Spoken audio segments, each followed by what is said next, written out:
Twice, I saw the face in the window, pressed up against the surface, its icy breath fogging the cold glass. At first it appeared strange to me, the skin beneath its eyes drooping in ripples of flesh, exposing the red sensitive strata underneath. It was the winter of '83, and I had booked the cabin for 3 nights, only 3. A break was needed, somewhere to relax, somewhere to recover. I'd had a heart attack 2 months earlier, a painful, excruciating experience which I would not wish on my worst enemy. Lying there sprawled across my kitchen floor, the sharp agony had siphoned through my veins, chest, arm, jaw. I lost consciousness, only to find myself in a hospital bed days later. It was my daughter Jen who discovered me. Thank God for her. The cabin was to be a retreat, a place far removed from the stresses of my life, the fallout from a failed marriage, the pressures of a flagging career, and the ordeal of staring death in the face. Comfort had become a stranger. Fear, however, was now both my enemy and constant companion. Each beat of my heart was felt, the slightest change of rhythm or palpitation a nursery for terror.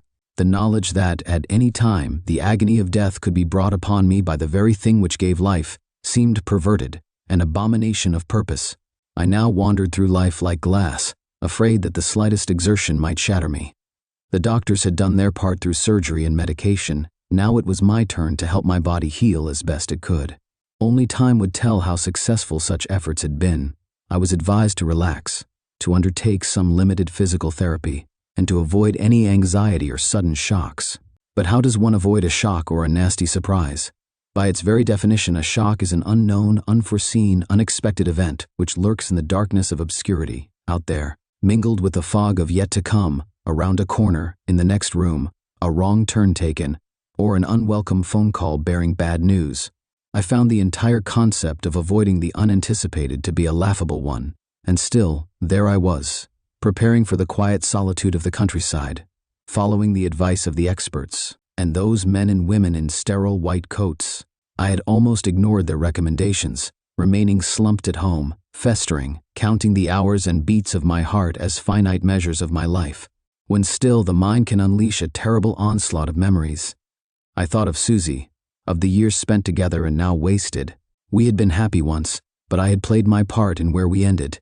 She came to visit me in the hospital. Perhaps she too wished for reconciliation, but feeling the gulf between us, as she sat at my bedside, was worse than any physical heartache.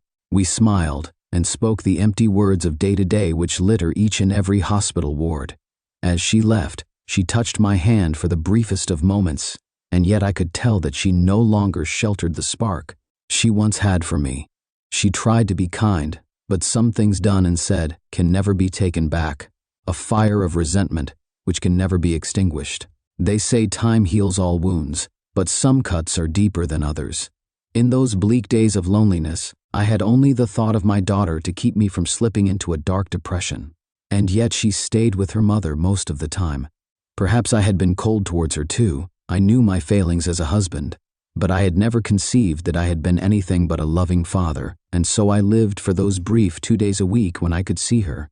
The in-between times were filled with fear of death and thoughts of worthlessness. Friends, family, doctors, they all urged me to go on a holiday, but I was afraid, scared of my heart giving up, frightened by the possibilities brought forth by an anxious mind preoccupied with the fragile body which housed it. If it hadn't been for Jai, I would never have gone. He visited me several times a week and encouraged me to be as upbeat as possible with his usual quips and jokes. He kept me going, in fact, and finally persuaded me that a few days away in the countryside would do me good. Still, I was terrified of being left alone, isolated, away from things and people. What if I had another attack? Perhaps the next one would be fatal, and even if I could be saved, I would be too far for help to reach me in time. I needed somewhere that I could relax away from the world, and yet not so far from the wonders of modern medicine. That was why we chose Blackwood Cabin. Jai had visited there as a child. It sat on the outskirts of a large forest, hemmed in on a patch of open ground by a beautiful flowing river on the other side. Despite its seeming detachment from the world, it was in fact only 6 miles from the nearest hospital, which stood near a small town on the boundary of that thick, darkened web of trees. This, and the insistence of Jai that he stay as well, left me contented enough in the knowledge that help would always be at hand.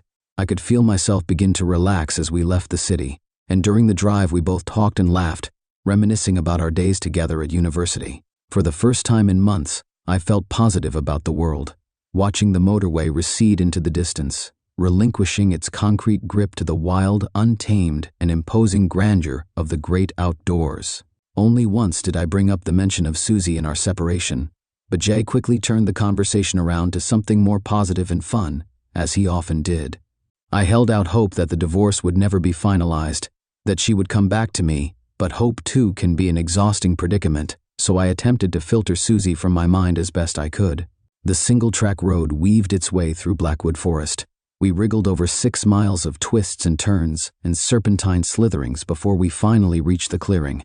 A large waterlogged patch of wild grass carpeted the area, so much so that we had to park the car a few of 100 feet from our destination for fear of getting stuck. In the center of the soaked near marshland grounds stood the rickety and aging shelter which we intended to call home for the following 3 days. The cabin was itself small, with one main room complete with cozy log burner and stove, and 2 cramped bedrooms at the back. It had been there for an age, that much was certain, and the darkened timber beams which carried the heavy burden of time above sagged and dipped as they lurched across the ceiling.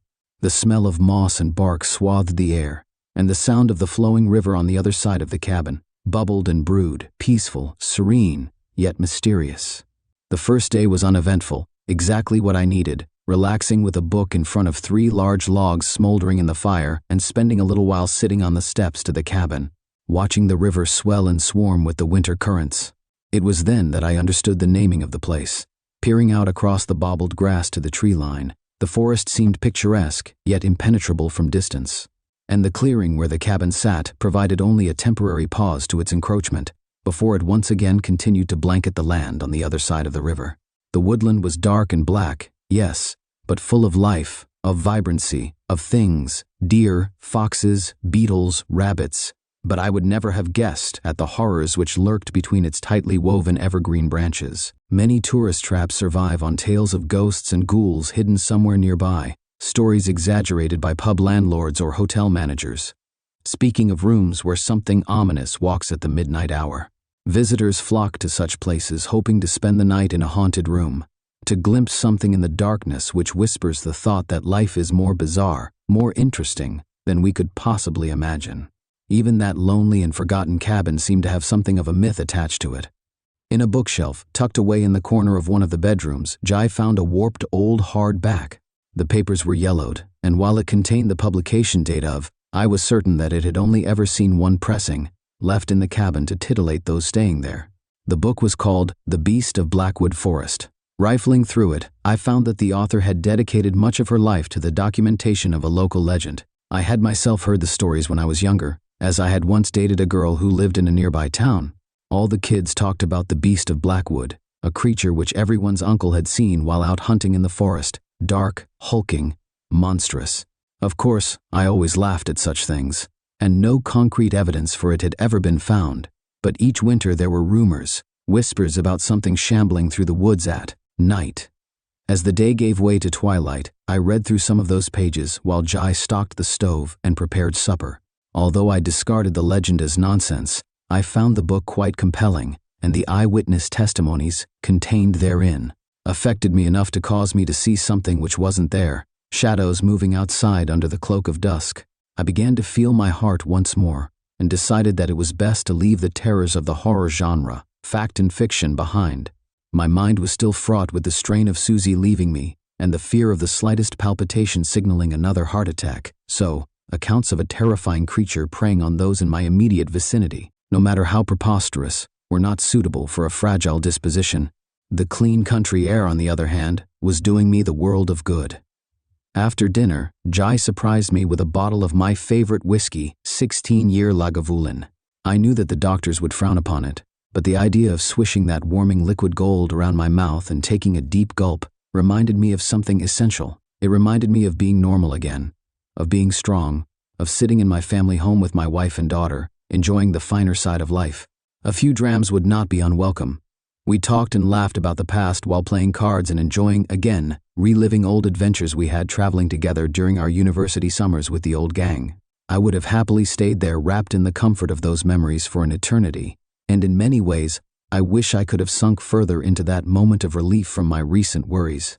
But that was not to be. Around o'clock the log burner was running low, and we had all but run out of wood.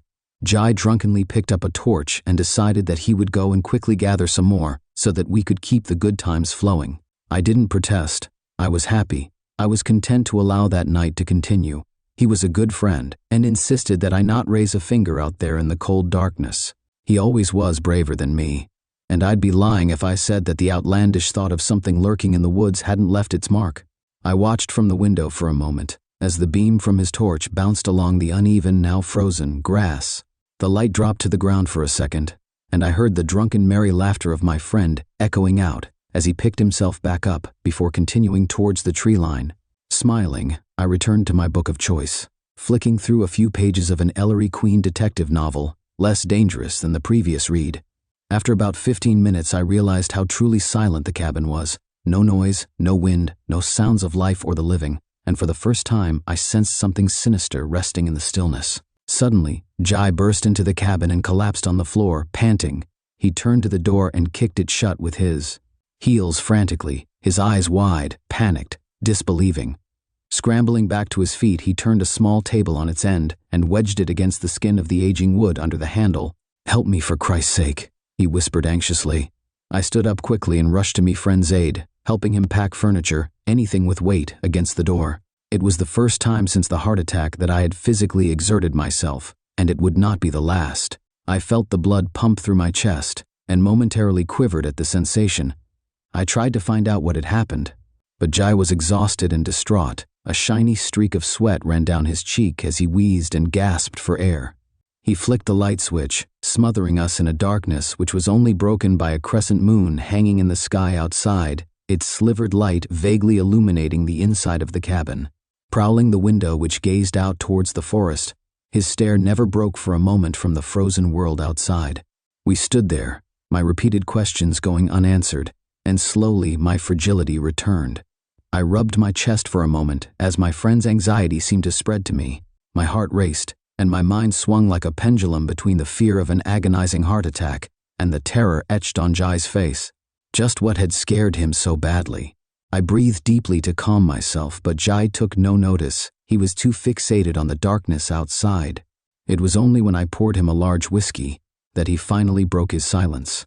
I've never been frightened of words, but my friends certainly shook me. "There's something out there." I did not reply immediately, but when I did, I could only think to ask, something? What could he have meant by such an indefinite term? There were no bears in that part of the country, no large predators at all, but it did indeed seem that Jai had seen something big in the woods. He had been gathering wood for the stove around the tree line of the forest, and as he described standing there listening to a short flurry of rain tap the canopy above him, I could see the fear grip his insides, as it did mine. My heart began to pound harder as Jai stuttered over the words. I saw it moving between the trees, straight for me. I didn't look back, but I'm telling you, it wasn't human. I knew my friend was convinced by what he said, but while I dismissed the notion of an unknown creature stalking the woods outside, and perhaps in the attempt hid the descriptions from the yellowed pages of that book which had etched into my mind, I very much did entertain the idea that there was someone out there, someone dangerous, mad, or perhaps both. My pulse continued to race, and I could feel my heart beating wildly at the thought of a shadowy figure prowling around outside, watching us, waiting. After finally composing himself, Jai asked if I was okay, his fear now turning to concern for his friend, but I myself was transfixed on one. Course of action, escape. I rushed over to the cabin's phone, but on picking up the receiver, I was greeted by an icy silence. The line was dead, and what that still, lifeless receiver said about the unseen threat I was sure we now faced was enough to thrust dread into my very soul. I stood there for a moment, desperately trying to formulate a course of action.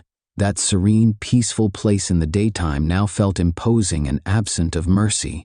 I just wanted to go home.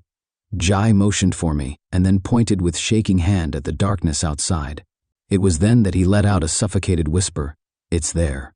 Looking out into the moonlit night, I saw nothing at first, but as my eyes adjusted to the darkened landscape outside, I finally saw it. Deep down, I had hoped that Jai had simply drunk too much and spooked himself while out there, but now any dream of a simple and harmless explanation was extinguished. Someone was standing amongst the trees, just standing and looking, bathed in darkness. It was difficult to make out any detail. All I could see was an outline. The outline of a stooped and hunched figure, its arm wrapped around a tree as if steadying itself. I could not be sure, but it felt as though its stare was firmly transfixed on our cabin, our rickety shelter for the night, which had no doubt seen many winters there before, and perhaps even encountered whoever or whatever was looking at us from across the sodden stretch of icy marsh which surrounded us. Who is Tad?" he stammered. "Keep your voice down," Jai snapped in return, and so we whispered and spoke of the hunched figure standing only a few hundred feet from us. "It's not a man," Jai kept saying, but I continued in my attempts to dissuade him from that conclusion. "I saw it through the trees. It moved in a weird way, limping, like it was off balance or deformed or something, but it moved fast. I've no idea how I made it back. Maybe it won't leave the trees." His eyes widened, and it was clear that a revelation had sprung forth from his mind. He turned suddenly, walking across the room to a table where I had left those yellowed pages which spoke of a strange creature living in the woods. Jai thumbed through it, shielding the light from his torch as best he could with his hand. As I watched him scan through the contents and flick to what he seemed so animated about, I almost laughed at the insinuation. "It's a man, Jai, just someone messing with us." But he was convinced otherwise. "Look at this," he said, following the text with his finger as he read. "Accounts have varied over the centuries, but a central element to the myth states that the beast of Blackwood only wanders from the forest late at night. It has been suggested that the creature uses the thick canopy as protection during daylight hours. Locals claim that it is entirely nocturnal. There's no such thing as the beast." I could feel my pulse thicken as my blood pressure increased at the idea so much, so that I had to sit for a moment to allow my heart to recover its normal beat. "Are you okay?" "I'll be fine. Let's just wait until it gets light and we can leave." "Are you crazy? You didn't see that thing up close. It's huge and quick. If it wants to get in here, it will. So there's a weirdo in the woods. He can't wait us out all night anyway. He's probably just a hunter or someone camping in the forest. He'll be harmless." I listened to the words exit my mouth. Even I didn't believe them. There was something about the place, a silence. Deathly, icy, a sickly sense of dread hanging in the air, hidden between the bark and the moss. Jai turned to look outside to the grassland which etched towards our car, sleeping in the night chill between us and the brooding forest. "We need to leave, or you can stay here and I'll get the police. Either way, I'm going." He turned to look at me sternly. "Which would you prefer?" I might not have been convinced that it had been an unknown creature that had stalked him through the woods, but by God, I didn't want to stay in that cabin alone. I threw my stuff in a bag, as Jai did the same, each of us grabbing a knife from the kitchen for protection, and there we stood, looking at the door, a pile of furniture wedged behind it. We dismantled our makeshift barricade as quietly as we could, and then, brandishing our kitchen knives nervously, slowly opened the door. It creaked softly, sucking in the night air which felt cold and bitter, and revealed a slow patter of light rain threatening something greater from the heavens. Jai poked his head out first, and then after a brief silence waved me on. We descended the dozen or so steps which led down onto the grass, and as we peered around the corner we could see our ticket home. The car was parked a few hundred feet from where we stood, nestled in the last piece of dirt track, which would give way to road, and then the safe embrace of home, if we made it. It would take a minute or so to reach, but with knowledge of the figure in the forest lurking around somewhere nearby, it seemed like an eternity away. I slung the strap of my bag over my shoulder, and Jai, mindful of my condition, headed towards the car first. "Keep looking around," he urged me with a whisper. The waterlogged grass squelched underfoot, and the rain began to grow more angered as we stepped tentatively towards the safety of the car. We tried to be as quiet as possible, but even in the moonlight we had to use our torches to see what was ahead of us, advertising our position to anyone or anything in the vicinity. I kept looking out towards the forest, the tree line, the thickening river behind me, but I could see nothing, nor could I hear anything but the raindrops which now battered against the car and splattered on my hood. Then Jai suddenly stopped. "What is it?" I whispered over the rain, my heart now beating wildly, throat dried by worry. The rain subsided slightly, replaced by the silence of a landscape petrified, frozen by a winter chill. Jai spoke without turning his head towards me, his breath visible in the beam of my torch. "I thought I saw something moving in the tree line." A crack of wood, the sound of the unseen walking over the forest floor. "Come on," Jai whispered with urgency, and we broke into a brisk jog.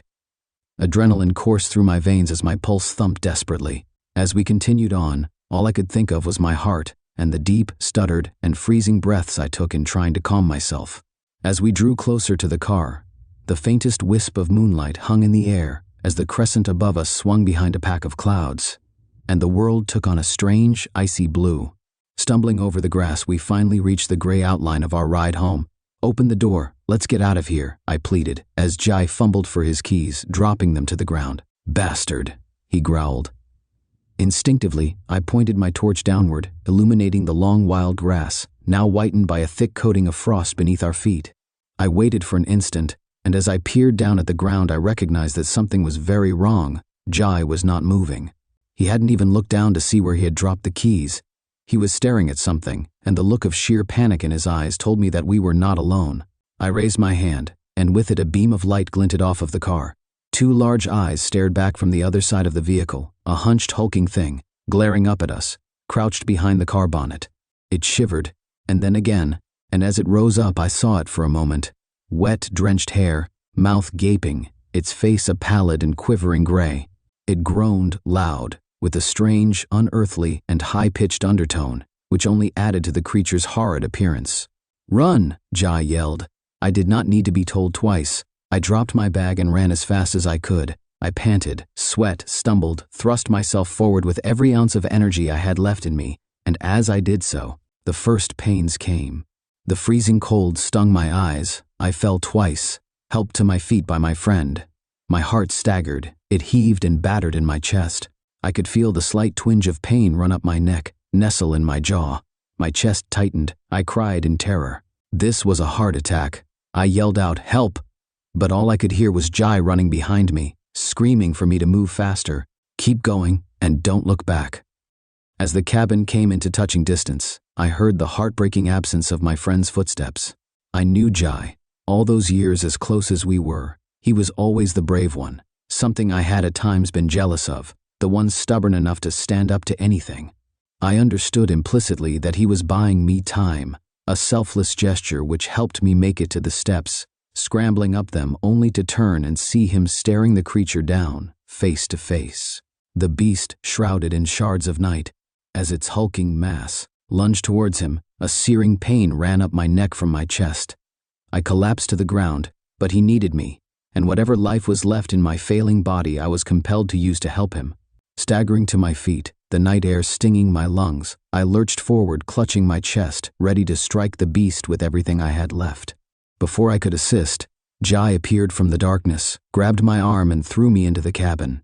He frantically barricaded the door once more. We slumped to the floor, breathless, deciding to keep the lights out, and listened, shuffling in the darkness, but nothing more. The pain in my chest had subsided slightly. It was clear that the heart attack had begun, but when it would end me seemed uncertain. What was that thing?" I asked between gasps. "I don't know, but it wasn't human," said Jai solemnly, before showing me the knife he had used during the fight, now covered in a putrid black liquid. "I don't think even this hurt it much. This is crazy. What do we do now?" "I don't know, I just don't know." And so, we waited and waited, but the pain in my chest grew steadily, my breath more erratic. I took my pills, but I knew that the old enemy had returned, and that I needed more than something to calm my nerves. If I didn't receive medical attention, there was every chance I would die. Jai stared at me as I sat on the old couch against the window, worried that each breath would be my last. "We need to get you to a hospital," he said gently. "Yeah, just chopper me in." We both laughed for a moment. Jai stood up and looked outside. He seemed reluctant at first, and no wonder considering what lurked outside, but his concern for me appeared to slowly drown out his fear. "I can't see anything out there anymore. The moon is behind those clouds, and we might not get another chance. I think I can make it to the car quicker on my own." "But that thing out there," I said, deep down ashamed that my fear of death galvanized a hope that my friend would indeed find the courage to try again. He leaned over me and smiled kindly, patting me on the shoulder. "I can do this." "It's pitch black out there. You'd need to use a torch and then it would see you," I said, wincing once more at the growing pain in my chest. "I'll flash it on and off. That way it won't know where I am. Maybe it'll get confused, I don't know." He clenched the torch tightly while looking at the kitchen knife in his other hand. "Hopefully that'll give me enough time to see what's in front of me and head for the car. The keys should still be where I dropped them." "Jai, please wait until morning," I asked. But as my friend looked at me clutching my chest, I knew he had already made up his mind, and part of me was glad for the hope his bravery provided. "Barricade the door as soon as I'm out." "Okay," I said, trying to hold back tears both of pain and worry for my friend's life. He gave me a hug, and then he was gone. I closed the door and bolstered it once more with anything I could find before pulling myself back up onto the couch and looking outside. At first I could see nothing but the black stillness of the forest. Then a blast of light, then another, and another, as Jai's torch sporadically burst into life. Each flash illuminated the landscape around him, like a ghostly photograph documenting his progress towards the car.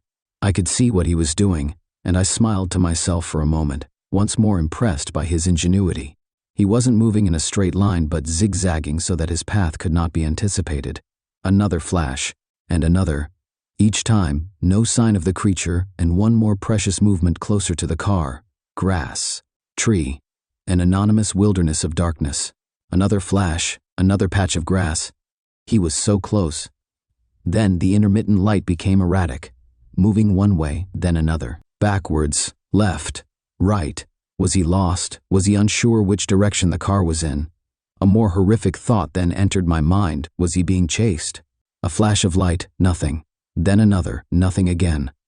Finally the light beamed. He'd made it to the car.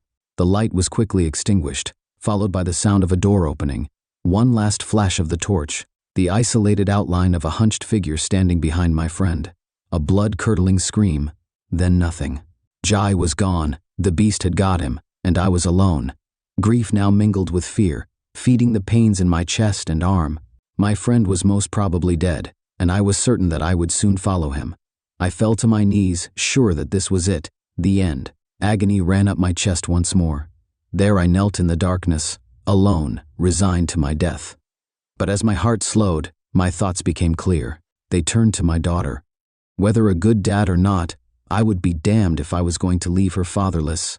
And what of Susie? I still loved her, and perhaps in those sweet memories of better times between us, I could fix things, bring us back together as a family.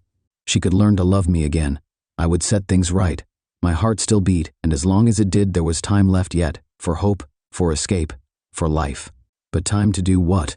The phone was dead, and all I could wait for was daylight. Yet that was at least 3 hours away, and I severely doubted that I would last that long. Never mind that I was unsure that the old cabin door could survive an attack from whatever that hulking creature was which lurked outside. I peered out through the window, the rain lashing down once more, obscuring an already ill-defined exterior world. And still, I was certain I could see something limping around in the darkness. As glints of moonlight pierced through the charcoal clouds above, I was sure that the attacker was out there somewhere. Pacing, circling, waiting. But what was it? Was it a man, or a thing yet to be discovered by science? I did not know where to turn, but all I could think of was getting home to my family. The hopeful, warm embrace of Susie and my daughter was enough to fuel my search for a way out. My only refuge was the book, that volume which I had mocked so readily before. I had to now consider the possibility that my dear friend and I had both come into contact with the beast of Blackwood. At the start of the day, that idea would have seemed ridiculous, but fear opens the mind quickly to any avenue of escape. I sat at the table and used the light from my torch to illuminate the pages, still shielding it from the outside. What I read intrigued me.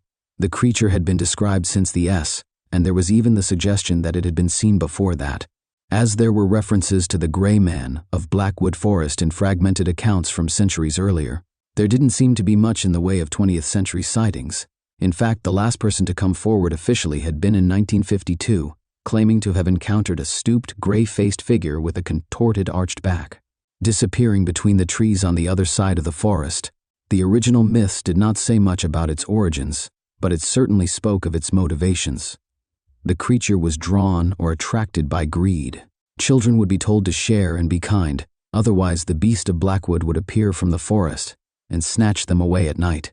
I could not look in the mirror and say that I was never guilty of greed, of selfishness, or of a number of other petty human frailties, but to be punished in this way seemed cruel. A dying prisoner, trapped in the cabin of Blackwood Forest.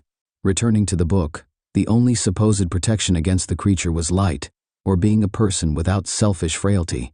In centuries gone by, villagers in the local area would line the paths through the forest with burning torches when the beast had been sighted, to ward it away from unwary travelers. Thud, thud, thud. Each thump sent waves of terror through my body. It was not my heart, but someone at the door. Thud, thud, thud.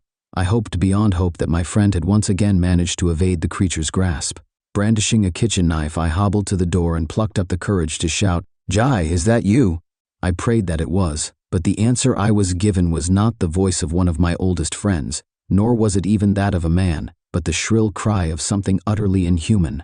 A sound which spoke of time and age, and of moss and dank forest. A childlike shriek of unspeakable purpose.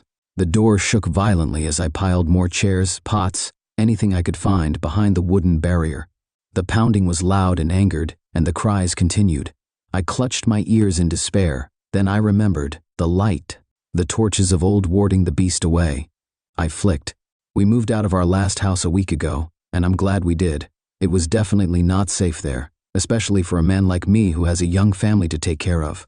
I think if I hadn't decided to get the hell out of there, I would have failed my family, and I would probably have lost them too, eventually. There was nothing obviously wrong with the house, actually. I suppose it was just a regular detached family home in a suburban neighborhood.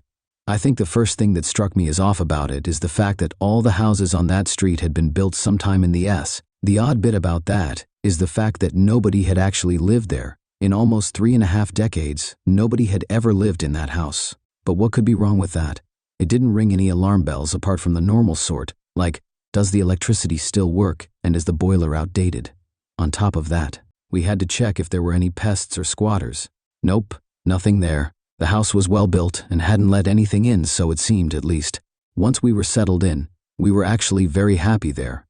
I think, although I find it hard to believe now, we wanted the house to be our home for a good long time. Bizarrely, it just felt so perfect and right when actually there was something very deeply, inherently wrong about the place. The tension began on one typical gray London morning. My wife was going to drop off our 4-year-old boy at school, which usually takes about half an hour. It was the oddest thing.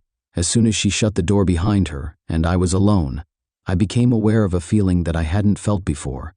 You could describe it as a feeling of being watched, but I think it was something else, a feeling of tension and discomfort arising from, well, nothing. Nothing at all happened, no creaks, no bumps, and no whispers. I had the heating on, it was December, and was listening to classic FM on the radio. On first inspection, it appeared to be a comfortable, peaceful environment, ideal for sitting down and getting on with my work. But it wasn't. I felt sort of agitated. I supposed it was just down to this being a new house that I had only slept in for a few nights, and I got on with my work. Except I didn't. I couldn't settle down and concentrate. I found myself wandering around the house, walking slowly around every room. There were a few boxes of things that still needed to be unpacked, and some rooms that were still quite bare. I refused to accept it, but a tiny part of my subconscious expected that there was an intruder in the house.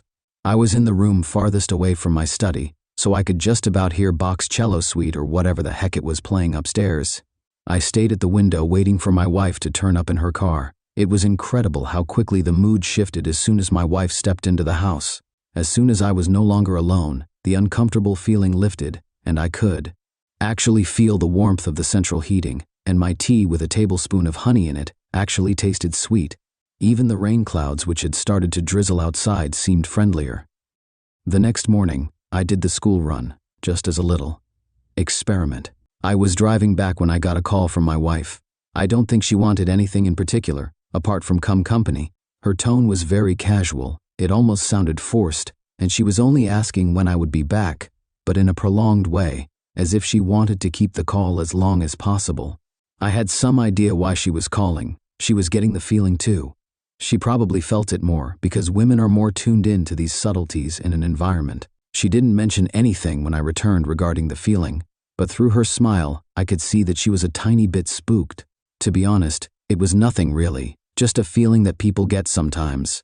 The only odd things about it were that it happened when we were alone, and that it happened to both of us. Well, still, some places are just like that. A house that hasn't been lived in for decades might take time to warm to its new owners, I guess.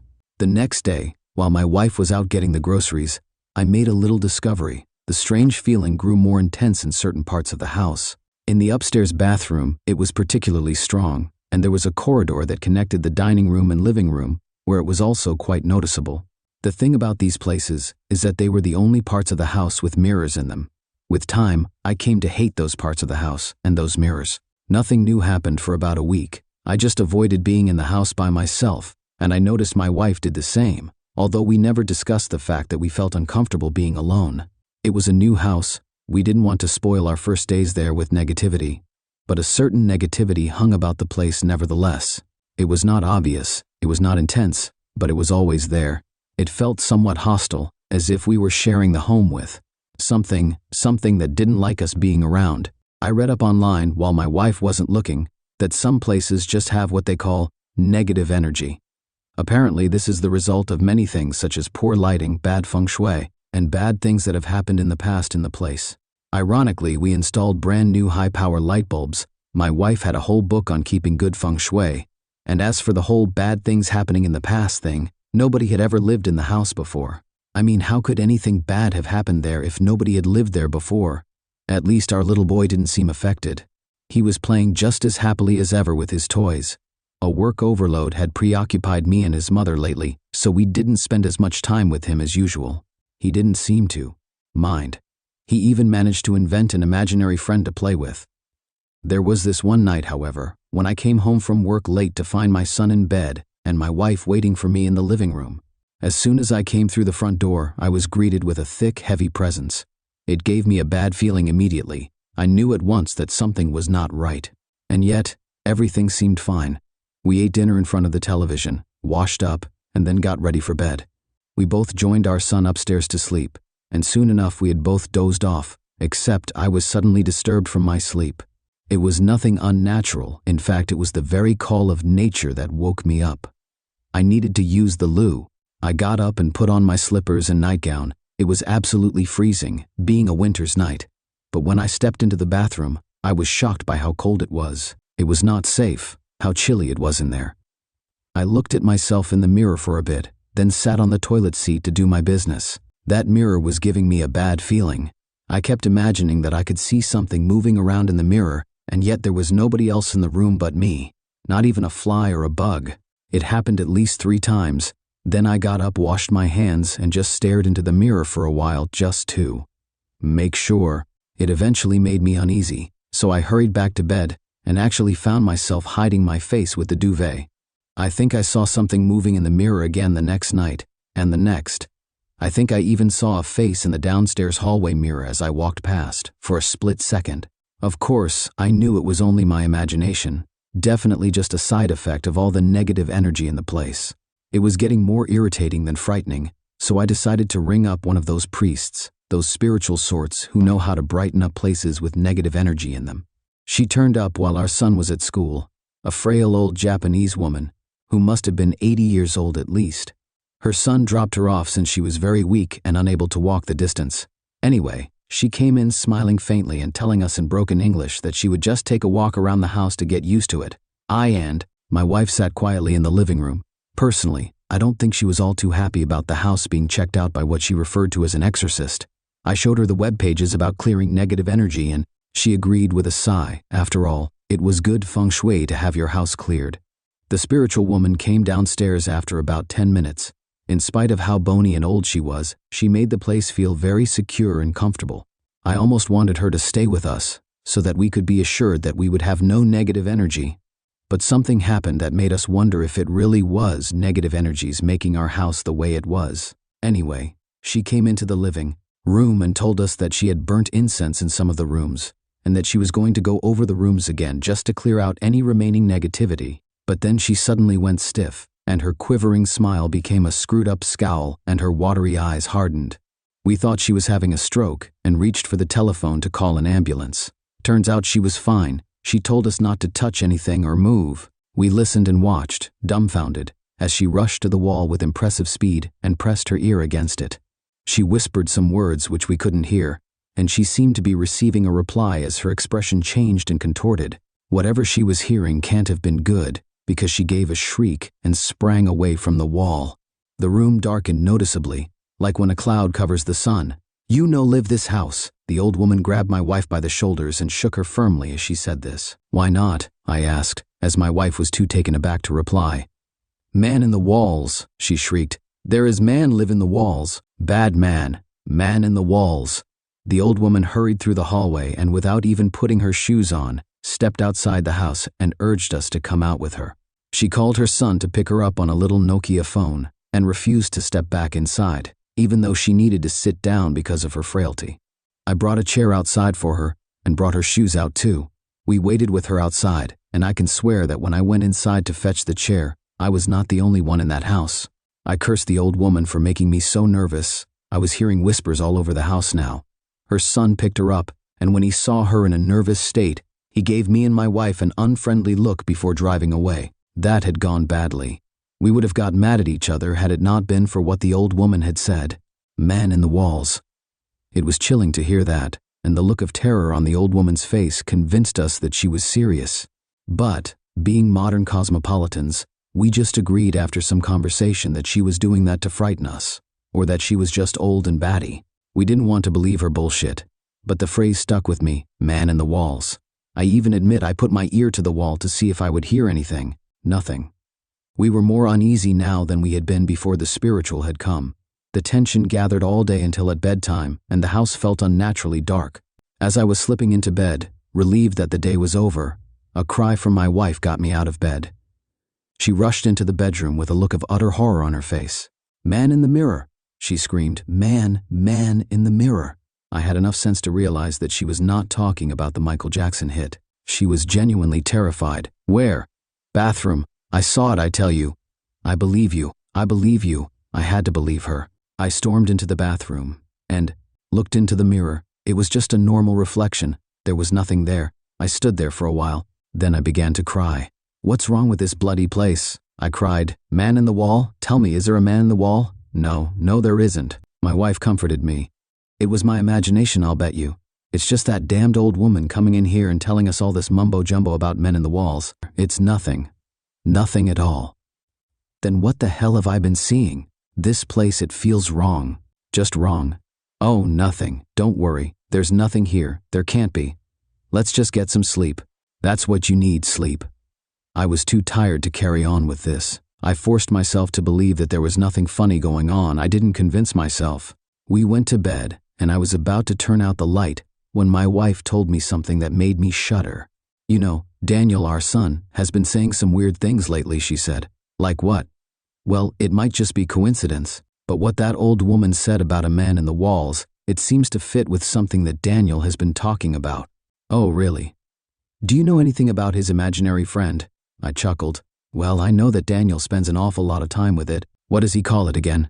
"Wallman." "Oh, yeah, oh." I realized just then the creepy connection. Wallman. Daniel's been saying things about his friend. He told me the other day that he's got a round face with black eyes and a big smile, and he's really thin so that he can fit in the wall. I found it cute at the time, but now, I don't know. I got the biggest chill I had got in a long time. Well, there's more.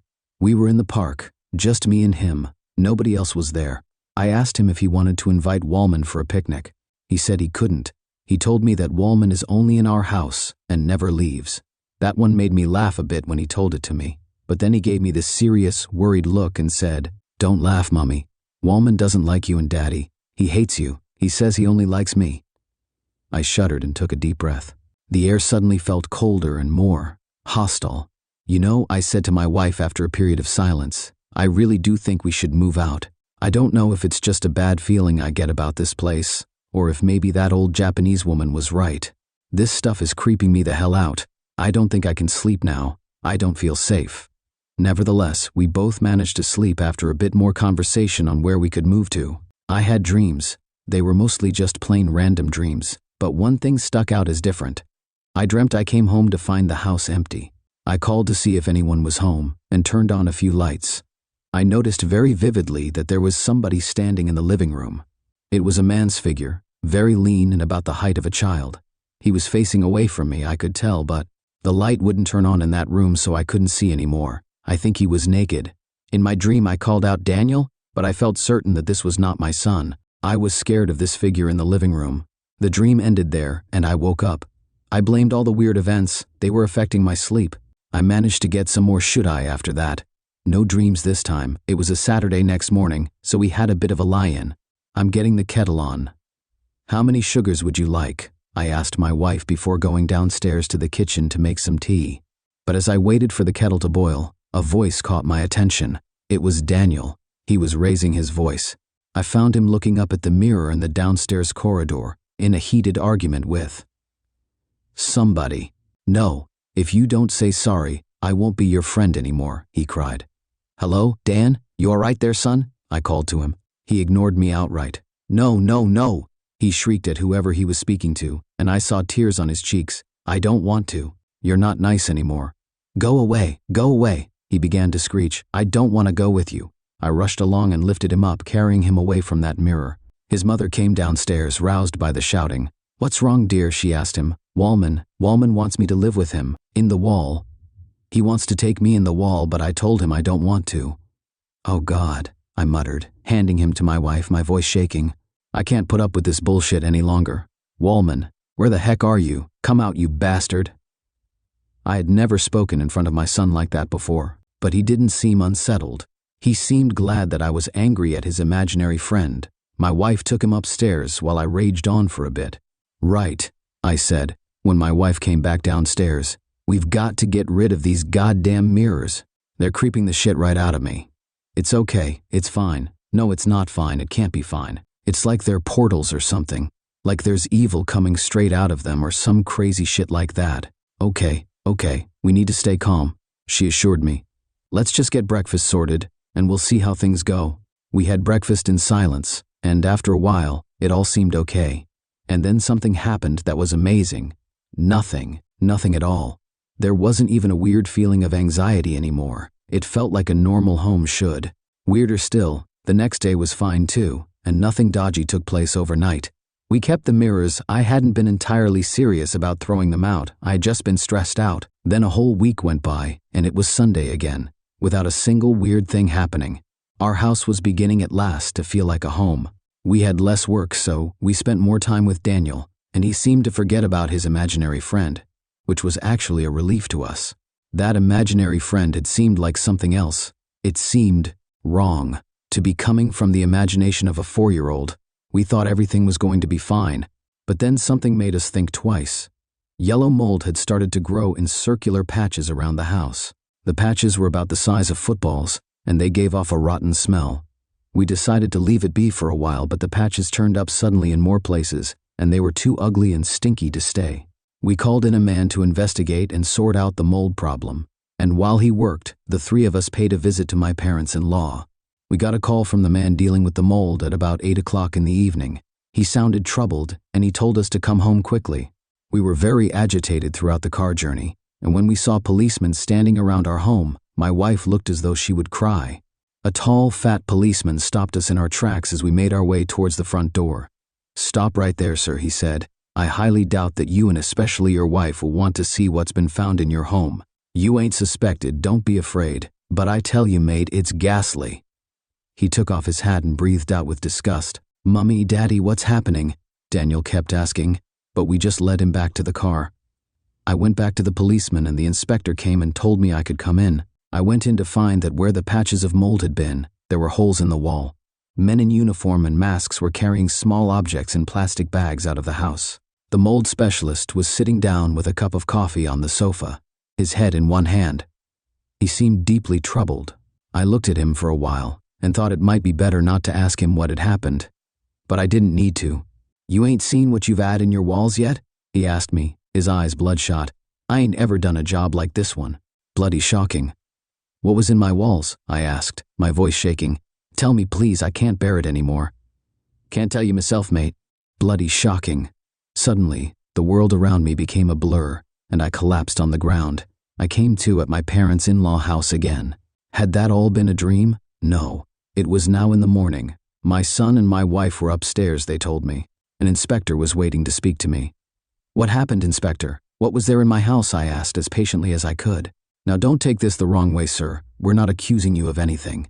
The things we found date back at least a decade, judging by the state they're in. What did you find? Then I was told, once I had promised to remain calm, that behind each of the 16 patches of mold, the bones of a small child had been found curled up inside the walls. The children were all between the ages of and were recognized as children that had gone missing in the area over the past 30 or so years. Now, hearing that shook me about as much as it would shake anybody in my position. There was something else in the walls of that house, something evil, and had things happened differently, it might have taken my son into the wall like all those other children. I and my wife still haven't gotten over our experiences in that house, although our son seems to be indifferent to the whole thing. He never got told about the children in the walls, and hopefully he'll never ask so we won't have to tell him. He never mentions his imaginary friend Wallman, and he seems happy enough in our new home, as do all of us. I don't want to tempt fate or anything, but our new place seems just right, nothing weird going on here. But one thing bugs me, and I don't think it'll ever stop bugging me as long as I live. I still don't know what the heck it was in our house. I refer to it as Wallman, because the name makes it seem less frightening, but I can't get over the fact that I have actually had contact with a paranormal entity. I'm guessing it's still there in that building. Fat chance anybody wants to buy that house now, after the discovery made the local headlines. There's one more thing. A few days after he made his dreadful discovery, the mold specialist arranged to meet me at my workplace. He seemed deeply disturbed and told me that he had something dead strange to show me. It was a picture he had taken on his mobile phone on the day he had been at our house. It was a picture of the mirror in the corridor. Although the quality was a little grainy, a face could be seen very clearly in the mirror. It just popped up at the bottom corner of the mirror, a white face with a wide, thin-lipped mouth and large black eyes. It had very clean, neat teeth. It didn't appear to have a nose or any hair, but perhaps it was just because of the quality of the image. It was grinning broadly, and its eyes were wide open. The picture was taken from an angle so that the photographer could not be seen, only the face and the rest of the room. But what scared me most about the face was the fact that it was there. It was actually there, real photographic evidence of something paranormal that had been in our home all that time. Saw the bastard in the mirror, and I didn't know what the bloody heck it was, so I snapped a shot and ran out the bloody house. The man explained to me. He seemed shaken. Now, I'm not sure why he showed that to me. Perhaps he was frightened and just wanted to get it off his chest. Perhaps it was just fascinating or incredible to him. I don't care, really, because now that I've seen that photographic evidence, I won't stop thinking about it. I never truly actually believed in the paranormal until then, but now I'm open-minded. I say my prayers before going to bed every night. I've started being superstitious and avoiding creepy places and walking under ladders and everything. I only have one mirror in my house now, in the bathroom, and I avoid it like the plague. Not to mention that I practice methods designed to keep my home free of negative energies. My wife likes that, after all, it is good feng shui, and sometimes, only sometimes, when I am alone at home and it is quiet, I press my ear to the wall and listen carefully. Then I look into my mirror for a while, just to make sure there isn't anything else in there. Perhaps you should give it a go too. After all, some houses are strange, and some houses have been there for a very long time. With enough time, I think things come into existence in empty places that shouldn't be allowed to exist. You may find that those walls that protect you from the elements every day are in fact home to something that you might need protection from. And as for mirrors, I guess they are like doors into the wall. They show you not only what's behind you, but what's behind them. Trust me, if you see any strange faces in the mirror, there's a possibility there could be something in your walls. Afraid? My advice, just brush your teeth quickly. Credit, Anonymous. I didn't stop running. I suppose I could have, if I wanted to, but the thought of what would happen to me if I stood still for any more than a second frightened me to death. My breaths grew louder and louder as I ran down the dull gray hallway, which I had casually walked through so many times before. My head spun as I turned the corner and collided with Dr. Jane Prescott, my coworker. "Jennifer!" Dr. Prescott exclaimed as the stack of papers she had been carrying dumped out of her hands and spilled all over the hallway floor. She adjusted the thick black glasses, which had been knocked loose from in the impact, and asked, "Jennifer, what's wrong?" "I'm so sorry," I panted heavily as Dr. Prescott held me by both of my shoulders. I knelt down to help Dr. Prescott pick up her papers, but she tightened her grip on my arms and lifted me back up. "Don't worry about the papers, dear," she said with her soothing southern accent. "That's all just some dumb pioneer mumbo-jumbo. What I want to know is why you're running through the labs with such energy." I opened my mouth to answer her before I realized that I had absolutely no clue why I was running. The last thing I remembered, I was sitting in the break lounge, drinking a cup of iced tea and watching the news on the tiny television that Pioneer Electronics provided its employees with. The next thing I knew, I had a strong sense of déjà vu coupled with a horrible feeling that my life was about to end very suddenly. For whatever reason, running seemed to help. I opened my mouth to answer her before I realized that I had absolutely no clue why I was running. The last thing I remembered, I was sitting in the break lounge, drinking a cup of iced tea, and watching the news on the tiny television that Pioneer Electronics provided its employees with. The next thing I knew, I had a strong sense of déjà vu, coupled with the horrible feeling that my life was about to end very suddenly. For whatever reason, running seemed to help. I guess I was just having a panic attack, I answered, putting on a fake smile. I guess I was just having a panic attack, I answered, putting on a fake smile. How long has it been since you've had a panic attack? Dr. Prescott asked with concern in her voice. Not since my sophomore year of high school, I told her. Are you going to be okay? Oh yeah, I assured her. I think I'll be fine now. I'm okay. Well, that's good. Just remember, dear, if you feel sick at all, just let me know and you'll be on your way home. I'll call a taxi and everything. Jane, I'm fine, I repeated, realizing too late that the only times I called Dr. Prescott Jane were when I was nervous. I hoped that she hadn't picked up on that painfully obvious tell of mine. Well, if you're sure that you'll be able to keep going today, then I have some good news for you. Cliff just sent me a message and the power issue is fixed. Stephen is ready to go online. Oh yeah, I shook my head, and remembered what I had been working on before I went to the break room. I had spent the last 2 years developing an advanced artificial intelligence unit with Dr. Prescott, the woman who had been my boss up until the point when she promoted me to co-manager, and Ian Bell, my intern. We had codenamed the project Stephen. The purpose of Stephen was to create an artificial intelligence, or AI, which acted, talked, and even thought just like a human. We didn't want him to be perfect, which is what most AI are, especially those AI made at Pioneer Electronics. We wanted Stephen to make mistakes, lie, and cheat for the purpose of self-preservation, just like any human would.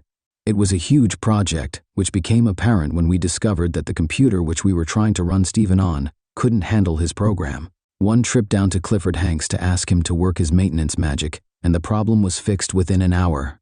Wow, an hour? I thought, checking my watch. Is that really all it's been? It feels like I went down to him yesterday. Well, are you going to go or what, dear?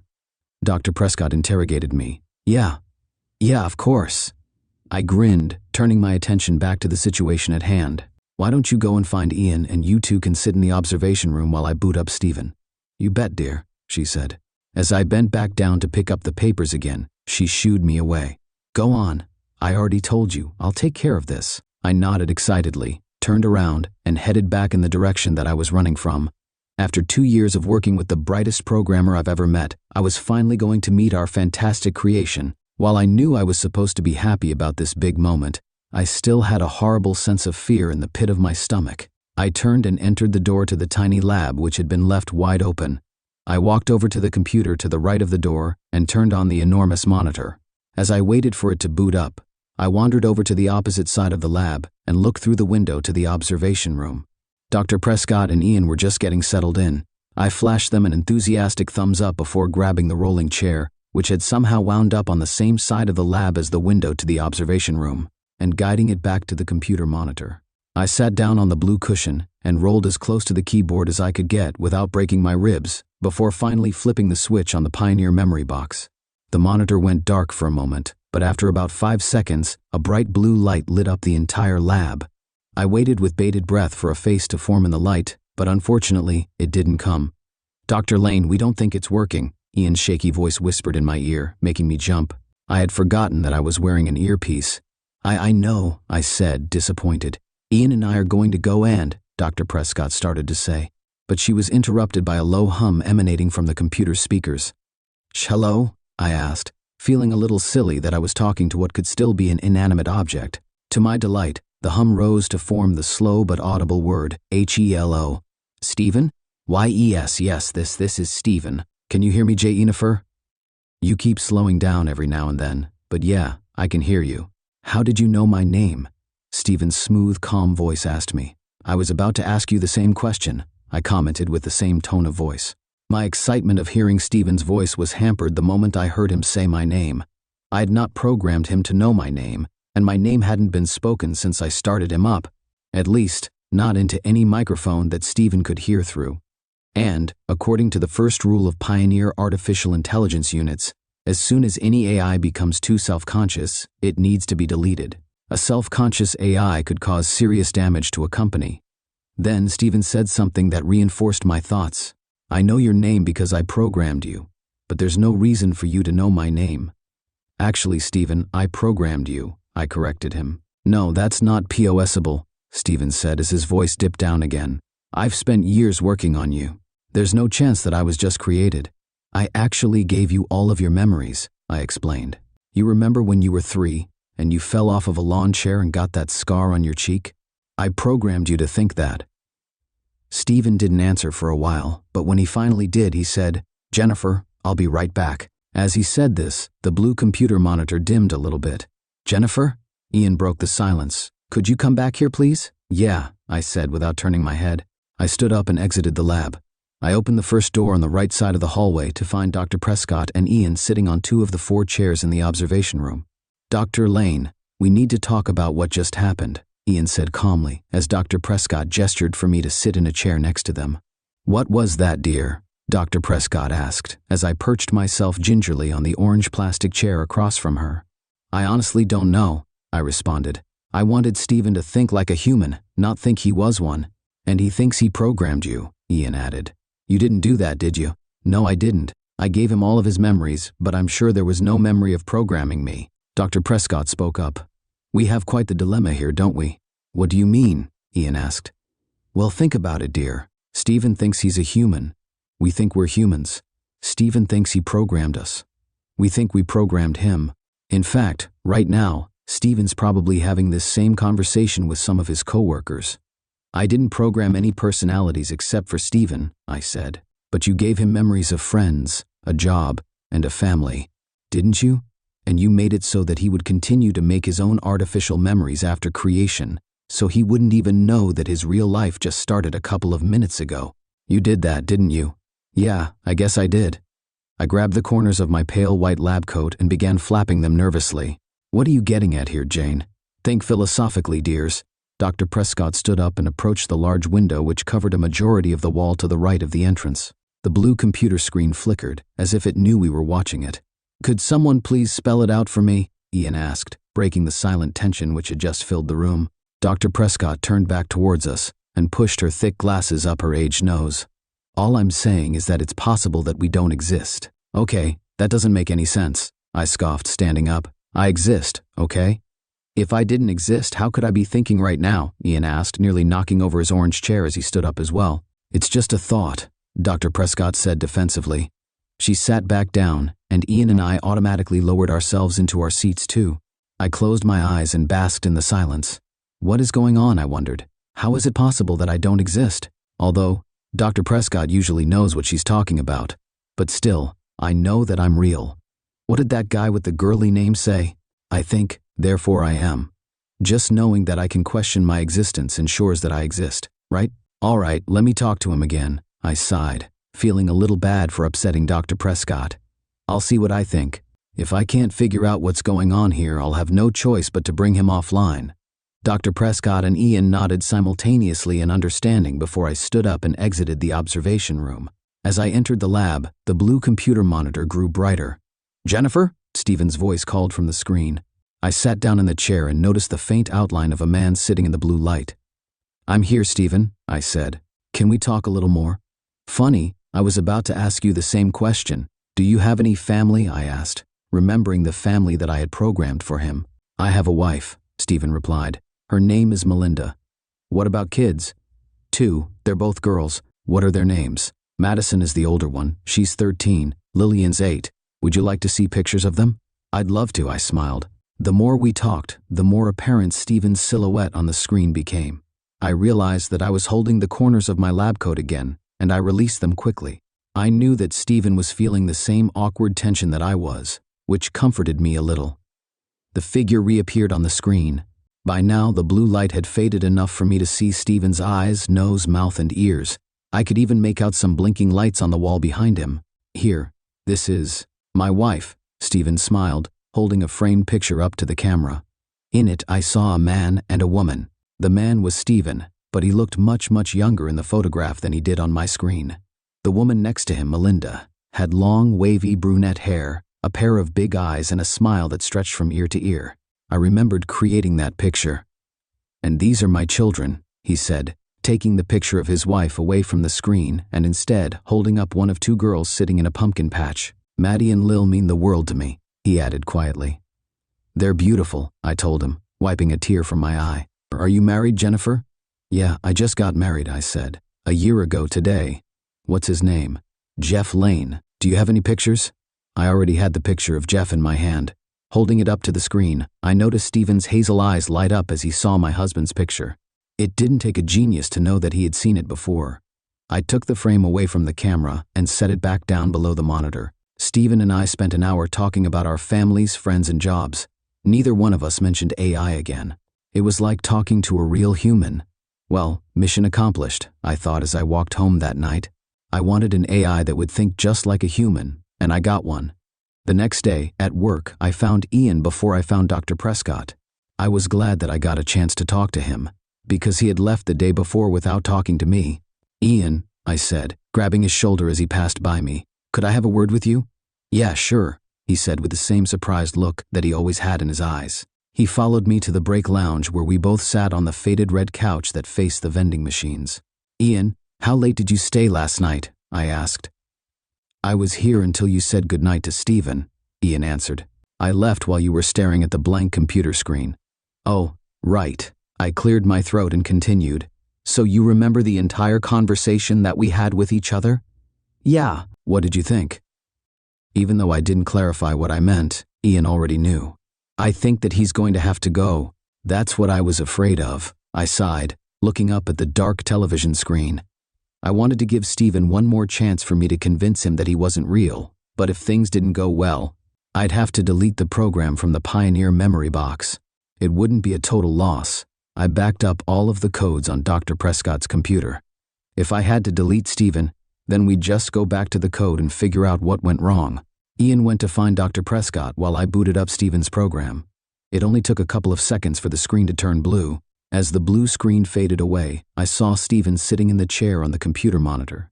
He squinted at the camera and asked, "Jennifer, are you there?" "I'm here, Stephen," I said. "Is something wrong?"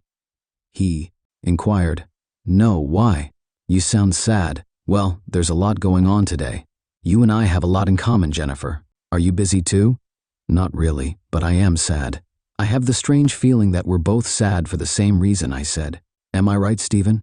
Stephen was quiet for a moment, but then he said, "Jennifer, I don't want to hurt your feelings, but there are protocols here that need to be followed." "Yup, that's what I thought," I said, barely opening my mouth. "We didn't get to talk about this much yesterday, Stephen, but you're an artificial intelligence and you think that you're a human. Actually, Jennifer, you're the AI, and just the fact that you think you programmed me says that you could do permanent damage to this computer. Well, at least we both have the same feelings about this," I whispered. "The question is, which of us is the real human?" Actually, I had a chance to think about that. Stephen leaned forward in his chair. "An AI has to have access to a computer's hard drive to run properly. The real AI would use his or her own computer as a means of controlling the real person's computer." "Right." I nodded slowly. "So no matter which of us deletes the other, the real AI will be deleted and the real person will be okay." "That's right." Stephen and I looked into each other's eyes for a short time before I asked him, "How sure are you that you are a human?" He looked taken aback. "Well," he said, "up until yesterday, when I met you. Now I'm a little iffy." I groaned. I was in the exact same boat. "It would be nice if we could stay friends," I told Stephen. He nodded. "It would. We have a lot in common. However, protocols are clear. We could both get fired for leaving the other here." "Dying won't be bad," I declared confidently. "What do you mean?" "I mean that, at least if you're the AI, you won't even know that you died. I programmed you to record your entire life. When you die, you'll relive your life over and over again." Stephen grimaced and nodded. "I did the same for you," he said. "You won't relive the entire life you remember, just your real life. From the moment you were first activated by me, And you won't remember that all of this already happened. You won't even know that you died." I nodded my head and noticed that my eyes were starting to water. I buried my hand inside the sleeve of my lab coat and wiped the tears away. "So," I breathed, "which of us should delete the other?" "I will," Stephen said. "I'll delete you. If, after I do this, you are still sitting there, then that means that I was the real AI. If you don't remember this conversation, then you were the AI. Just do it," I said quickly, wiping my eyes again. Stephen nodded.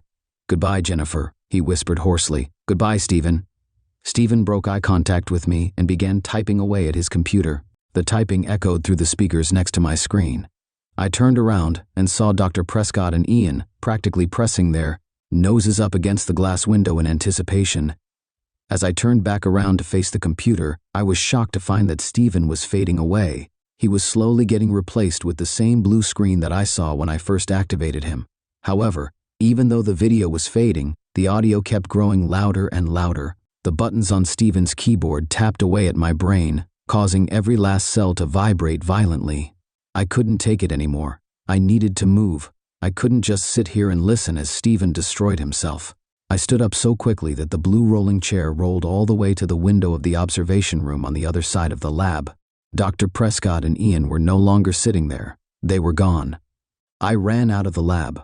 The moment I entered the hallway, I felt like someone started squeezing my lungs. "Oh no, not again," I thought. "It's another panic attack."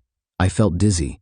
Every direction I turned, I felt like there would be someone waiting there to grab me and take me somewhere far away where I'd never be seen again. "Leave me alone," I screamed with the little air left in my chest. I didn't even know who I was screaming at. I just couldn't stand still and wait for someone to take me. I turned my head and realized that I was still standing outside of the small lab. I turned to the right and ran down the hall. I didn't know where I was going. I didn't know where I thought I could go. I just couldn't think straight. I didn't stop running. I suppose I could have, if I wanted to, but the thought of what would happen to me if I stood still for any more than a second frightened me to death. My breaths grew louder and louder as I ran down the dull gray hallway, which I had casually walked through so many times before. My head spun as I turned the corner and collided with Dr. Prescott. "Jennifer!" Dr. Prescott exclaimed as the stack of papers she had been carrying dumped out of her hands and spilled all over the hallway floor. She adjusted the thick black glasses which had been knocked loose from in the impact and asked, "Jennifer, what's wrong?" "I'm so sorry," I panted heavily as Dr. Prescott held me by both of my shoulders. I knelt down to help Dr. Prescott pick up her papers, but she tightened her grip on my arms and lifted me back up. "Don't worry about the papers, dear," she insisted. "That's all just some dumb pioneer mumbo-jumbo. What I want to know is why you're running through the labs with such energy." I opened my mouth to answer her before I realized that I had absolutely no clue why I was running. Credit to Christopher Gideon.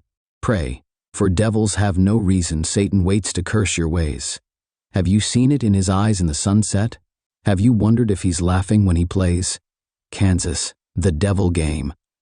This is a set of instructions for how to speak with the devil, which, as those of you with any sort of brains at all might note, is a patently moronic proposition on the face of it, one likely to culminate in any number of thoroughly unpleasant fates. Honestly, it would probably be smarter to publish your credit card number on Facebook, or take up a career in crocodile wrestling. But then, that isn't going to stop you, is it? Not if you're sincerely interested, at least. Technically, if you do everything just right, there's a fair chance you'll walk away scot-free, and that seems to be reason enough for some people to decide that it's a good idea, especially if you're the fate-tempting, thrill-seeking, scare junkie type, or the desperate type. Which brings me to a point of clarification I ought to make. This is not a manual for making any kind of Faustian bargain, the whole sell your soul type of deal, although if you happen to bring it up in conversation, he certainly wouldn't be one to refuse. Following through with such a foolhardy bargain, however, would necessitate removing some of the protections which you will put in place for your conversation, and I don't think I need to spell out for you why that would be a bad idea. If you're really mathematically impaired enough to want to trade something that will last an infinite number of years for something that might last about 90 tops, there are plenty of other rituals out there for you to follow. This one, if performed correctly, should only allow the two of you to talk. This, perhaps, begs the question of why exactly you would want to speak with the devil in the first place. Maybe some of you just like the idea of making small talk with extremely dangerous occult entities. But for the sake of the human race, I hope most of you aren't quite that stupid.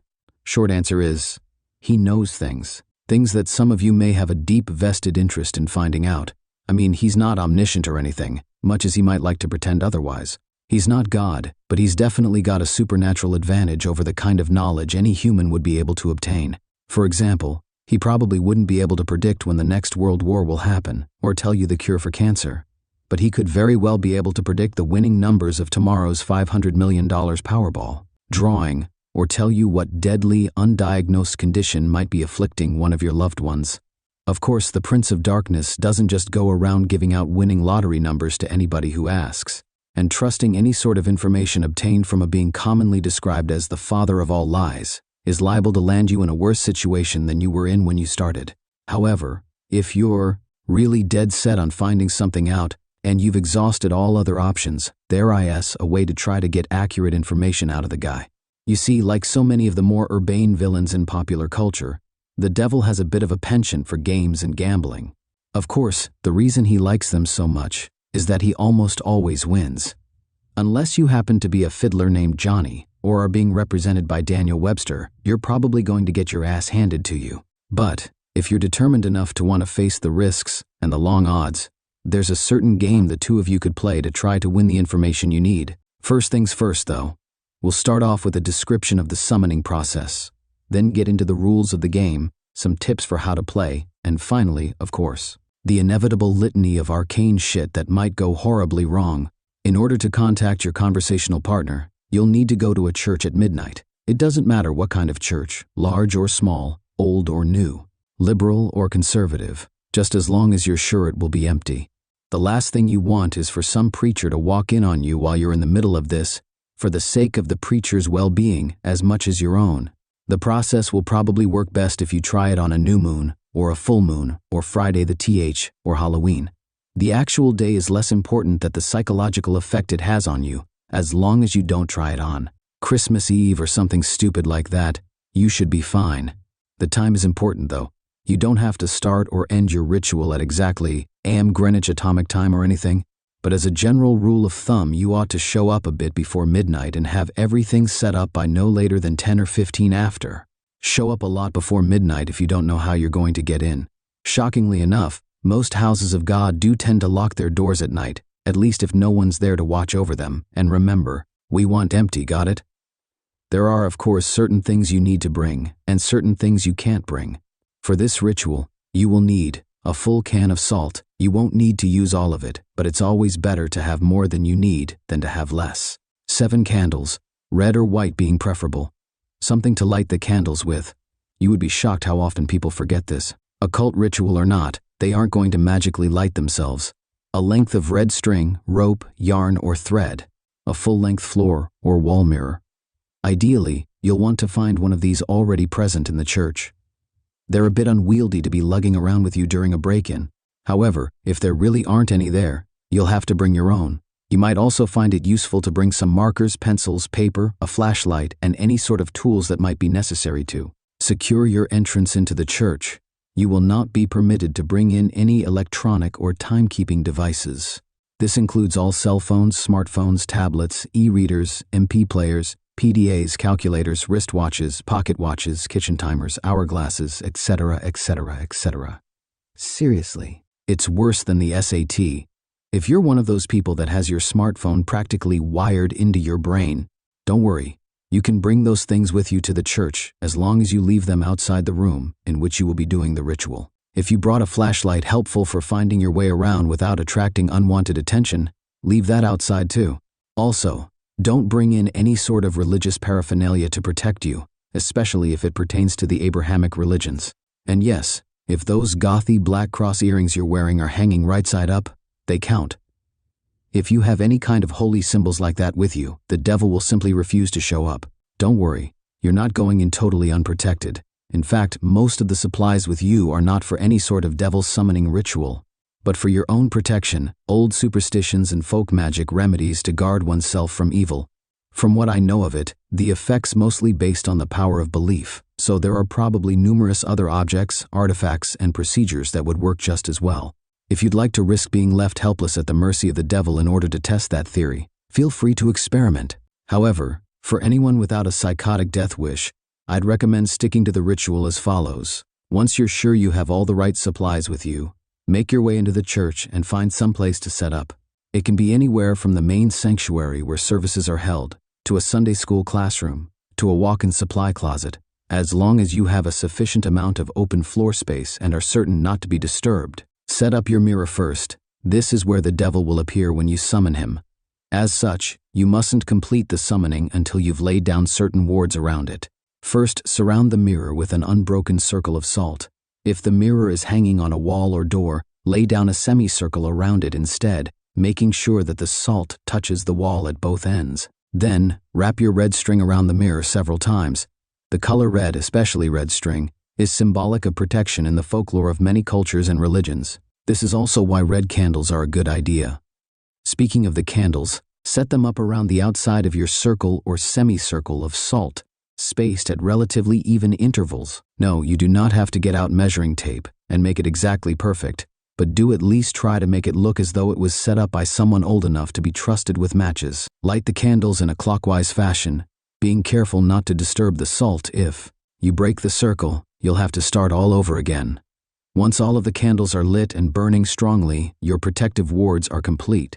You are now ready to proceed to the actual summoning.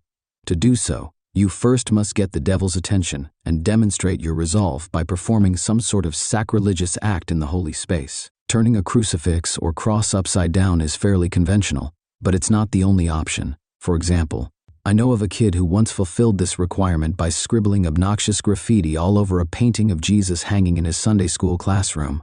The nice thing about turning a cross upside down is that once you've finished your encounter, assuming you've survived it in one piece, you can just flip it right side up again and no one's the wiser, sidestepping the relatively minor but still irritating risk of having your Sunday school turn into a reenactment of the Spanish Inquisition for the next month and a half.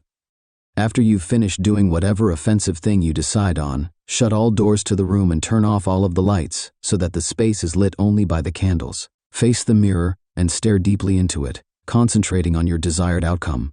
There are no incantations, no arcane strings of Latin you have to recite. Just look into the mirror and wish as hard as you can for the devil to appear there. After a few moments of this, when you feel ready, close your eyes and count to 10. Then open them. If all has gone correctly, you will no longer see your own reflection.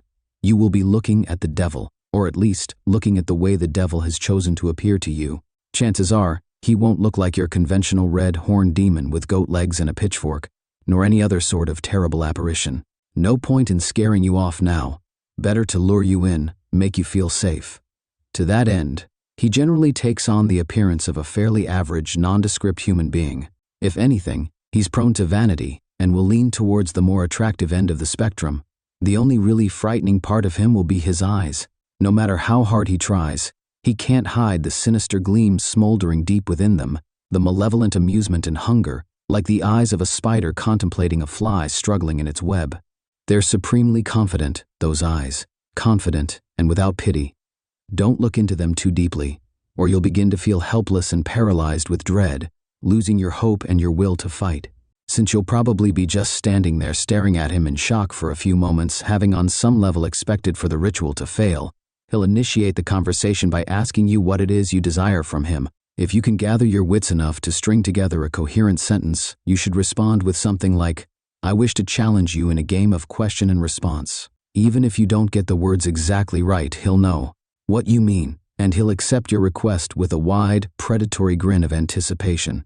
He's been playing this game for a long time, you see, and he's very good at it. Most humans, on the other hand, are very bad at it. This gives him a chance to, at the very least, thoroughly mess with your mind, and at most, well, we'll save that for the litany of shit that could go wrong. You'll have to play it very smart to avoid justifying his expectations. The general rules to the game are very simple, with a few caveats that can make things more complicated. He'll begin by asking you a question. He always initiates the game. It can be anything from a piece of obscure trivia, to a riddle, to an extremely personal inquiry. Don't worry. You won't be immediately plunged into hell if you get the wrong answer or anything like that. As a matter of fact, he won't even tell you whether you got the answer right or wrong. After you've answered his question, you get to ask him one in return. Now, here's where the consequences of your response come in. If you answered his last question correctly, He will respond to your question as honestly and accurately as he is able. However, if you answered it incorrectly, he is free to lie to you as he sees fit. Perhaps if you've asked him something you're better off not knowing, he'll tell you the truth about it anyway. More likely, he'll feed you the most insidious, damaging lie he can come up with. Either way, after he's responded, he'll ask you another question, and the process will repeat over and over again until you decide to call it quits. Now, you may be sitting there thinking that it sounds fairly easy to get the information you need. All you have to do is wait for a question you can answer correctly, and then take that opportunity to ask him what you really want to know, ignoring everything else he's said. Well, it's not that simple.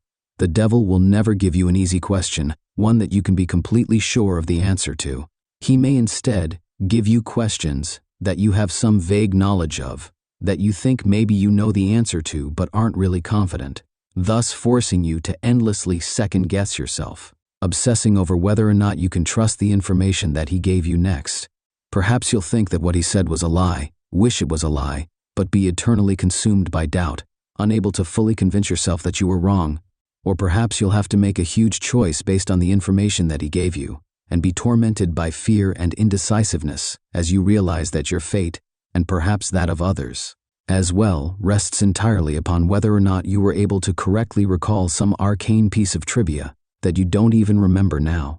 You'll never remember the exact questions the devil asked you, by the way, that would make it too easy for you to go back and check on your responses. Or maybe, instead of testing your knowledge, he'll ask you something personal, something you even lie to yourself about. You'll answer back to him, thinking you've gotten the question correct. No, I don't resent my sister. Yes, I would turn the money in to the police. But he'll know better. He'll know better than you do that you're lying, and he'll lie to you in return. And you'll believe him. You'll believe him until you are no longer able to deceive yourself, and by then it might be too late. Or maybe he won't even give you a chance to get an accurate response at all. Maybe he'll just ask you endless strings of completely impossible questions, making you more and more frustrated and disheartened as you realize you'll never be able to force him to tell you the truth. Questions like, what was the exact height of Mount Everest in centimeters in the year? Or, what is the airspeed velocity of an unladen swallow? Although knowing his sense of humor, if he ever asked the latter, he might consider African or European a correct response. There are a couple of ways to short-circuit this particular strategy. However, additional rules and courses of action that make the game more interesting and prevent you from being stonewalled completely. Although in all honesty, he probably wants for you to try one of those options anyway. The first option is to ask him a riddle instead of a question. If you somehow manage to stump him and he answers the riddle wrong or gives up, he'll be obligated to give you a truthful response to your next question. If he answers the riddle correctly, once again, don't worry. He won't pounce on you like a sphinx or drag you into hell. What will happen is that he will get a pass, allowing him to lie in response to one question he would otherwise be obligated to answer truthfully. Honestly, if he gets a pass, you might as well just give up and quit the game right there. It's nearly impossible to determine when he's telling you the truth under the best of conditions, adding another layer of complexity by constantly trying to figure out when and if he's used his pass. It's about enough to make any normal person's brain explode. There's no way. Just forget it. The second option is for you to take a dare from him. If you accept it and vow to follow through, then once again he'll have to answer your next question truthfully. If you choose instead to reject it, he'll get another pass. Now, before you freak out and reject that whole idea completely, you should know that he won't ask you to do anything overly dramatic or unspeakably evil, like blow up a hospital or murder somebody. As a rule of thumb, most dares won't involve direct loss of life or any major felonies. However, they certainly won't be easy. Inflicting severe pain on yourself, doing something that terrifies the shit out of you, cutting off a treasured relationship, publicly humiliating yourself or someone you love, all of these things and more, things you might not even be able to imagine, are completely on the table. If you're willing to go that far to put yourself in that kind of position, you'll get your answer. However, if he manages to come up with the one thing you know you simply can't or won't do, well then once again you might as well just quit. One last thing, don't think you can just tell him you're going to do something and then not do it. If you accept a dare and then don't follow through with it, well, let's just say there will be consequences. Just suck it up and keep your promise, no matter what it was. Trust me, you're better off that way. Finally, when you've either gotten the information you wanted or given up on it completely, you may end the ritual by simply thanking the devil for accepting your request, bowing politely at the waist, and bidding him farewell. The surface of the mirror will seem to swim and flicker for a moment, and then you will be looking at your own reflection again. Only when you are absolutely certain that you're looking into your own two eyes again, may you turn away from the mirror, flick the lights back on, and begin dismantling your protections. Now, and this is important, even if you haven't gotten the information that you wanted, you must end the ritual in this manner before minutes have elapsed. Well, I suppose that technically you have minutes and seconds, subtle, right? But if you're seriously going to try to cut it that close without any kind of timekeeping device, you're probably screwed anyway. I cannot emphasize enough how important it is that you keep to this time limit. I'll save the reason behind that for the end, but don't skip ahead. I've still got a few important tips on how to play. Be very careful what sort of personal information you give out. Try not to talk about yourself, especially your emotions and problems, any more than absolutely necessary. This guy knows human psychology like the back of his hand, and he will get inside of your head. It's like talking to Hannibal Lecter. Give him enough to work with, and even if you don't believe a single word he says, he will still find ways to fuck with your mind like nobody's business. If anything he asks makes you even remotely uncomfortable, do not hesitate to lie through your teeth. There will be plenty of other questions. On a similar note, try to keep the game on track and moving briskly. Unstructured interactions of any kind are to be avoided. Chances are that at some point he will try to draw you off on a tangent, discussing something that fascinates you, analyzing a response you've given him, or finding some other excuse to speak at length without moving the game forward. This is not only a waste of valuable time, but also another excellent opportunity to mess with your mind. If you choose to give him a riddle, use one you've made up yourself. If your riddle has ever been written down anywhere at all, from the pages of The Hobbit to some long-lost tome of ancient magic, he will already know the answer. That said, it still has to be a legitimate riddle, with an answer that makes logical sense from some angle. You can't just ask something like, "What's green, has 10 legs and hops?" then claim for some inexplicable reason that the answer was marshmallows. Nor can you ask him a straight question like, "What have I got in my pocket?" He probably knows that anyway. There are no hard and fast rules to determine whether a riddle makes sense or not, but you're a reasonable human being. Your ancestors ate from the tree of knowledge. Please, for the love of crap, use common sense. 4. If you choose to take a dare, there is a slight chance that the devil will ask you to do something seemingly easy. Deliver a letter, for instance, or scribble a T10-digit number in a public restroom stall. If he does ask you for something like this, and you have even a shred of common decency in you, do not accept. Chances are that he's using you to further some sinister plot, one liable to ruin a lot of lives and harm a lot of people. Who knows, maybe you're the type of person who really doesn't mind throwing an unknown number of total strangers under a bus to find out what you want to know, but at least be aware that that is what you're doing. 5. Last but not least, be very aware of the time. It might be helpful to do some practicing beforehand and get a feel for how long an hour is without a watch. The devil will probably put off discussing the things you're most keen to find out for as long as he can. And as you near the minute deadline, he'll start trying harder and harder to distract you, captivate you, and otherwise keep you playing until it's too late. He'll string you along, feed you little glimmers of false hope, keep you thinking, just a few more minutes. I'm almost there. Don't fall for it. Don't go over the time limit, no matter what. Now, you might be thinking that this game really doesn't sound all that dangerous so far. Threats of psychological damage rarely seem to carry the same weight as threats of physical damage, even though their costs are often just as great. Hate to burst your bubble, but the game is far from safe. There are plenty of ways for you to seriously screw yourself over both physically and mentally, not to mention spiritually. And it is with these that I will conclude, in the vain hope that they may make some sort of impression. First, while you are speaking with the devil, do not let him out of your sight. Keep staring into the mirror no matter what happens. He will undoubtedly try various tricks to make you look away. You will hear noises behind you, feel eyes on the back of your neck, see shadowy phantoms writhing in the depths of the mirror. A cold breath will blow upon you from behind, smelling like the crypt. A deep silence will settle, only to be interrupted by a loud smack directly behind your head, giving you about the worst jump scare you've ever had. Hell, the devil may even abandon a measure of his own dignified facade and give a sudden jump of feigned shock, shouting loudly and pointing behind you with a very convincing look of terror on his face. Whatever he might test you with, you must not look away from him. If you look away, if you lose sight of him completely, even for 1 second, you will look back at the mirror to find him gone. Well, not gone. Out of the mirror. In the room. With you. Exactly how much of your body the police will find the next morning, and what state it's in, will depend entirely on the sort of mood he's in. The same thing goes if you break any of the protections you laid down before beginning the ritual. Interrupting the circle of salt, letting the red string unwind, knocking over a candle, or letting one go out. Any of these things will free him from the mirror, and then, well, you're all a bunch of creative horror junkies. I'm sure you can fill in the blanks. On a different topic, you may reach a point in the game, probably after a long series of maddeningly impossible questions, where the devil asks you the deceptively simple question, what is your full name? You must not give it to him. Names can be things of great power. Although the devil will of course already know your name, telling it to him yourself is akin to inviting a vampire into your home. Your name is deeply synonymous with your own inner self. Thus, giving him your name is powerfully symbolic of giving him yourself.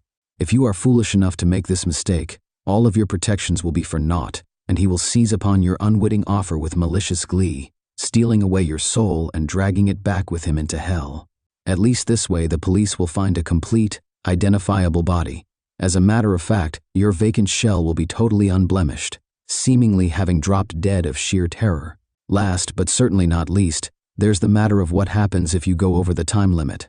This is arguably the worst thing you can do. You won't think so at first. The devil will give you no indication that you have in fact exceeded the time limit, and you will conclude the ritual as if nothing had gone wrong. Perhaps, as the devil's image in the mirror trembles and gives way, you'll see a particularly nasty triumphant smirk flash across his face. But this will be easily dismissed as your imagination. You'll turn the lights back on, gather your belongings, and go to leave the room. But when you open the door, you will see nothing. That's right, nothing. Just a flat white void extending infinitely in all directions.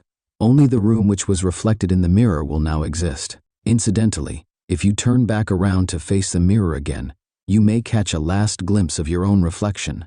Perhaps it will even turn and favor you with a smirk and a cheeky wave before sweeping out the door into the perfectly normal church hallway outside. As you may have already figured out, you yourself are no longer in the church. Your soul is now trapped in the mirror, and the devil has taken the liberty of possessing your body, now that you are no longer using it. Pound on the glass and scream all you like, you'll never get out on your own, and no exorcist can help you. But don't worry, it's not like you're in hell, right? At least, not necessarily. What you have to understand, see, is that a human soul stripped bare of its flesh is a deeply volatile and vulnerable thing, especially when trapped in the land of the living. You are now an entity of purely mental properties, and as such, the barriers between what is real to you and what is imaginary have been completely dissolved. As you fill that reflected room with your anger, your sorrow, your fear at being trapped, these emotions will begin to coalesce, given form by your mind. If you're not particularly imaginative, these creatures may not be too terrible, may not be able to inflict too much horror and pain. With time, you may even be able to teach yourself to get rid of them. If, however, yours is a mind haunted by monsters, a mind that is vibrantly creative and imaginative and more than usually twisted, well, there's no telling what horrors might come clawing their way out of the maelstrom, tasting sweet release from the confines of your subconscious, hungering for your terror and suffering. They will refuse to be banished, dragging you kicking and screaming into an endless positive feedback loop of pain and fear. Needless to say, if you're a regular patron of websites like this one, you're probably pretty well fucked. There's only one way to find release from the mirror and the world that you've created therein. They say that if you call to the devil once more and ask him to free you from the mirror, he'll be willing to take you out. For the usual fee, of course. Who knows, maybe if your imagination is twisted and powerful enough to create a personal hell that leaves you begging for the real thing, those talents might be put to good use. There are over 7 billion people in the world after all. Even the devil himself can't be messing with all of their minds at once. Talented help is always appreciated. Of course, the corollary to your being trapped inside the mirror is that the devil now gets to do whatever he wants in your body until sunrise. At around that time, your body will mercifully drop dead from the strain of the possession. Autopsy will probably identify the cause as some kind of coronary event. Don't get too relieved though. He's perfectly capable of stirring up plenty of trouble in those few hours. For instance, he may decide to do something big and dramatic, like purchase a large meat cleaver and go on a murder spree, starting with the names in your address book and working his way out to complete strangers if he has time. Or perhaps he'll focus on only one person, someone who trusts you completely, using your persona to get him or her alone and vulnerable, and then, well, no need to describe it here. Once again, I'm sure you can think of a few things. Starting to see why I called this the worst outcome yet? Of course, there's also a chance he won't lay a finger on any of your loved ones, instead deciding to do something a little more subtle, more insidious, like drop off a few nondescript, unmarked packages on certain doorsteps in the dangerous part of town, or locate a particular dusty, age-yellowed text in the storeroom of your local library and intentionally misfile it in the young adult literature section, or whisper 7 very choice words into the ear of the distracted-looking young redhead waiting for the 3 a.m. subway train. Or maybe he'll decide that, in this age of waning superstition, not enough people are getting interested in his games, and the knowledge of them is in danger of being lost. Maybe he'll decide he needs to get the word out a bit more, do a bit of networking, attract some new suckers, challengers. Maybe he'll take a quick peek at your browser history, see where the impressionable, curious minds are hanging out these days. Maybe he'll even write a quick tutorial, in modern parlance, rather than some inscrutable, obsolete demonological text. Post it on the internet and see how many bites he gets. Haha, maybe I really shouldn't have gone there. But if you've made it this far without shying, a little twist at the end isn't going to put you off, is it, dear reader? I'm sure there are plenty of intrepid adventurers among you with burning questions you'd like answered. And you're all a smart bunch. You know the pitfalls, you know the conventions, you live and breathe this sort of thing, do you not? There's no way you'd fall into any of the obvious traps, right? You're not some Dick or Jane off the street, after all. You'd be bringing a whole new level of competition. You would. Oh, excuse me just a moment. I think I hear someone calling for me. What? You want out that badly already? Must be one hell of an imagination you've got on you. Perfect.